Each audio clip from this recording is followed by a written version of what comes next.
नोंथांमोनखौ आङो गिबि गिबियाव खुलुमबाय आरो वेलकाम खालामबाय।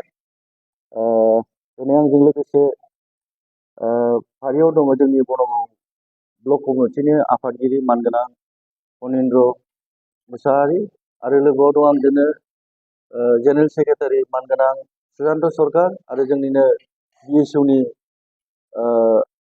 आफादगिरि जोंसार ब्रह्म चौधुरी, लोगोआव दङ जेनेरेल सेक्रेटारि नुकुलु बसुमतारी आरो जोंहा इयुथनि आफादगिरिया नेहाथारिबो फैनो गोनां मोनसे बेक्तिगत न'खराव प्रब्लेमनि थाखाय बिथांमोना सफैनो हायाखै। जिहेतु जों बेखिनिजोंनो जों दिनै मोनसे क्लियारिफिकेसन होनो नागिरदों नोंथांमोननि मिडियानि थ्रुयै। मैया जों मोनसे निउस पर्टेलाव नुदों, ओमफ्राय बेनिफ्राय ससियेल मिडियायावबो फेसबुकाव जों नुदों जे जोंहा सिजौगुरि प्राइमारि सिङाव थानाय बिथां कर्न खाख्लारिया जे गावखौ बिपिएफ जोंनि बनगाव ब्लक कमिटिनि आफादगिरि बुंना लादों। बे खोथाया बेसेबां सैथो जों दिनै बेखौ रायज्लायनानै सावरायनो जों दिनै क्लियारिफिकेसन होनो नागिरदों। बिथाङा गावखौ बुंना लादों बनगाव ब्लकनि गाव आफादगिरि, जेबो गाव मिथियालासिनो गावखौ बोरै एक्सपेल खालामहरखो सोरनिबा खोथा लानानै गावखौ एक्सपेल खालामहरदों होननानै बिथाङा गाव फोरमायदों। ओमफ्राय मैया बिथाङा इउपिपिएल हाबदों। जोंहा बाहाय जेबो बुंनांगौ खोथा गैया। बिथाङा जोंनि दोलोनि मानसि नङा 2022निफ्राय। जों बे खोथाखौ दिनै नोंथांमोननि मिडियानि थ्रुयै जों क्लियारिफिकेसन होनो नागिरदों।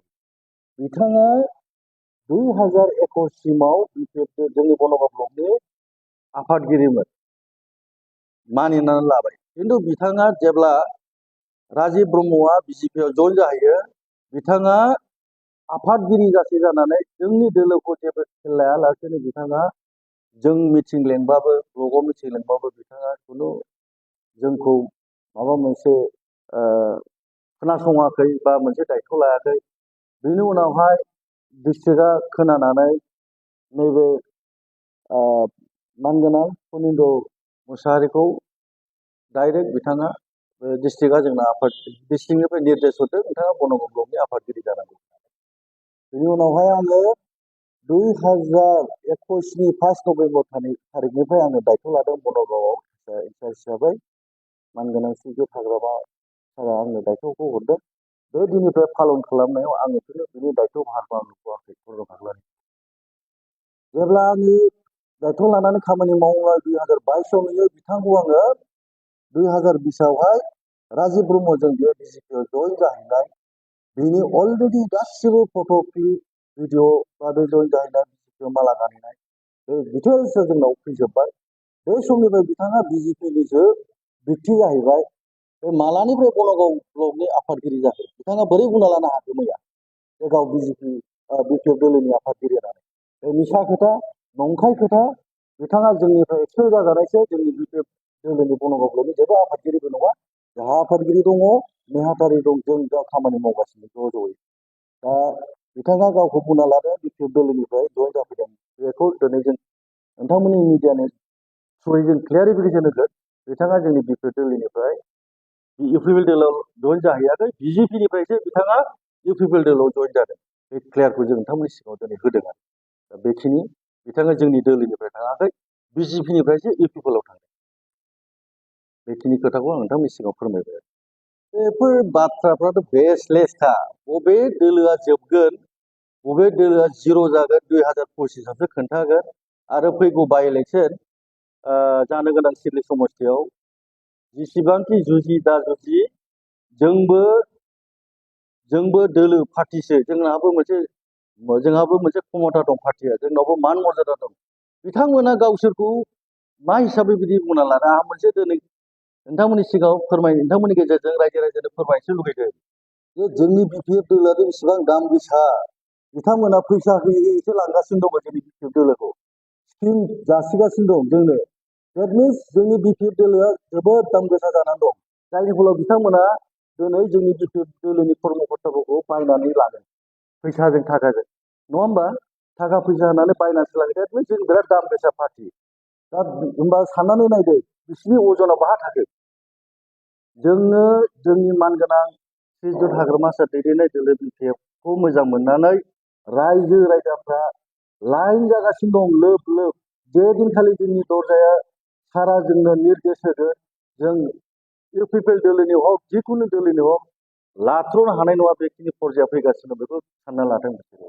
आरो बबे दोलोजों बिसोरो 2025 बिटिसिखौ गाग्लोबनोगासिनो दं। जों फैसा थाखाजों बायाखै रायजो राजाखौ।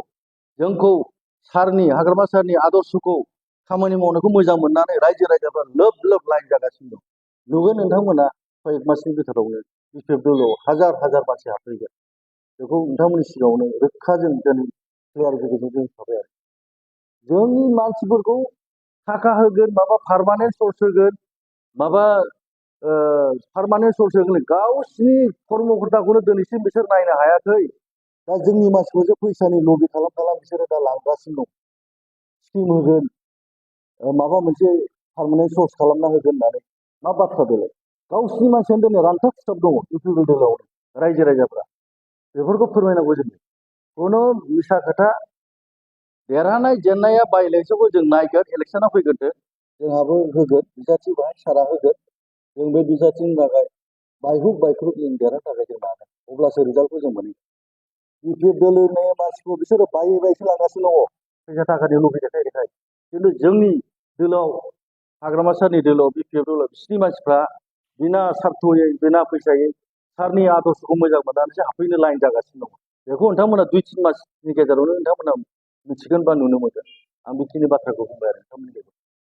फैथोंसै 2025 सोरनि दोलोआ जोबस्रांगोन सोरनि पार्टिया जोबस्रांगोन सोरनि पार्टिया जोबगोन बै समावसो खोन्थागोन 2025 फैथोंसै बारा गोबाव गैला।